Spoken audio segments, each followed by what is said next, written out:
નમસ્કાર દર્શક મિત્રો, શિનોર સમાચારમાં આપ સૌનું હાર્દિક સ્વાગત છે। નેત્રંગ તાલુકામાં વિવિધ વિકાસ કાર્યોનું ધારાસભ્ય રીતેશ વસાવાના હસ્તે લોકાર્પણ કરવામાં આવ્યું। ભરૂચ જિલ્લાના નેત્રંગ તાલુકામાં 15મા નાણાં પંચ મનરેગા કન્વર્ઝન અને ધારાસભ્યની ગ્રાન્ટ હેઠળ 18 લાખના વિવિધ વિકાસશીલ પ્રકલ્પોનું ધારાસભ્યના હસ્તે લોકાર્પણ કરવામાં આવ્યું હતું, જેમાં તારીખ 12મી ડિસેમ્બર 2024ને ગુરુવારના રોજ નેત્રંગ તાલુકાના મોવી ચોકડી ખાતે ધારાસભ્ય રીતેશ વસાવાની ગ્રાન્ટમાંથી 5 લાખના ખર્ચે નવનિર્મિત સુવિધા સભર બસ સ્ટેન્ડનું લોકાર્પણ કરવામાં આવ્યું।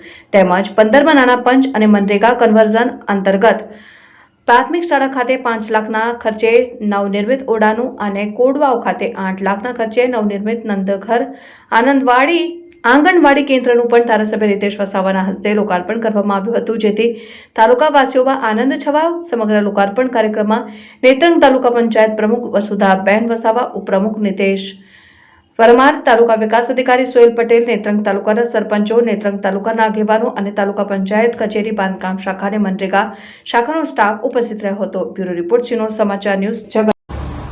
મોવી મુકામે આજે એક બસ સ્ટેશનનું લોકાર્પણ કરવામાં આવ્યું છે। એ લોકાર્પણની બસ સ્ટેશન અમે ની અંદર શૌચાલય પણ ઉપલબ્ધ છે અને પીવાના પાણીનો પણ સુવિધા કરવામાં આવી છે। લોકો માટે અમે આ વ્યવસ્થા કરી છે અને લોકોએ તેની કાળજી રાખવાની છે એટલા માટે।